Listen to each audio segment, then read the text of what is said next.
का धंधे भैया का हाल बा? अरे ठीक बा हो। काहे एकदम उदास बैठल बा? अरे कुछ ना, बस ऐसा ही अच्छा नहीं लागत। अरे क्रिकेट होता, चल भैया कम से कम क्रिकेट खेला। अरे ना तो नहीं जाके खेल अच्छा। अरे हम तोहर दोस्त है, कम से कम हमनियों से तो दिल के हाल बयान कर। अरे का बताई मोहन भाई, जहिया से देखो नी हम शादी वाला का डरे, तहिए से धीरे धीरे फेल होता है डरे है। अरे अरे का भइल रे? जहिया से देखो नी हम शादी वाला का डरे, तहिए से धीरे धीरे फेल होता है डरे। पहले हमारा लव के बर्बादी होता रे, ज्यादा हटाओ। पहले हमारा लव के बर्बादी होता रे। ना इंसाफी भइल ना। अरे मार गई रे।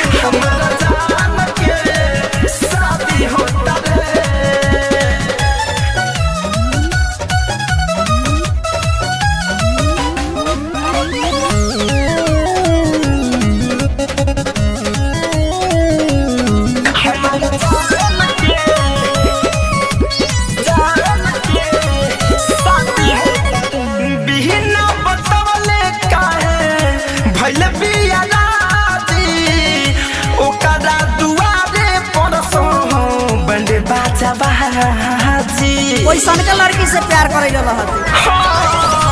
बिना बतावले काहे भइल बिया राजी, ओकरा दुआरे परसो बंडे बाजा बाजी। केहू हमार बात नहीं बुझता है, हमारा अब कुछ न सुझता है।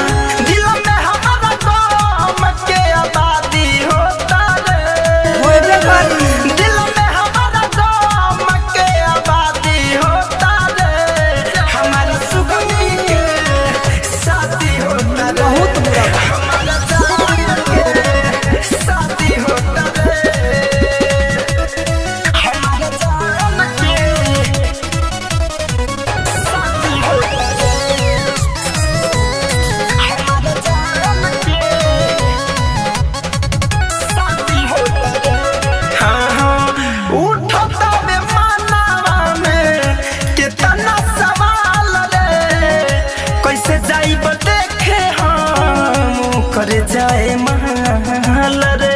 अरे हम ओकरा बिना मर जाइब रे, पागल हो गइल बड़ा तू। उठता बे मानवा में कितना सवाल रे, कैसे जाइब देखे हम करे जाए महल रे। धरे कन धनंज के धरा कन बढ़ता है, विवेक तेरी अंशु के मनवा हरता है। मोह से परदेसी के अब चांदी होता रे, मोह से परदेसी के अब चांदी होता रे। ई दुल्हवा का रे? हमारा जान के शादी होता रे, पैसा रखी है रे। जान के शादी होता रे। जाए दा बाबू हमर चुप रहा।